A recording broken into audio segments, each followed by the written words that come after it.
So when brands talk about transparency, it's always worth asking a very simple question. Transparent about what exactly? Because in fashion, supply chains are layered. So tier 1 means the final factory where garments are cut and sewn. But tier 2 refers to those suppliers behind that: fabric mills, dye houses, component makers. And most problems happen upstream, which is why tier 2 matters more in my opinion.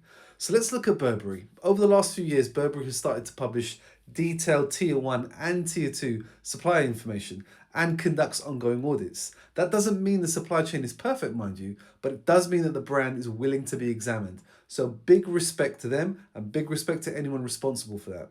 And let's contrast that with Shein, right?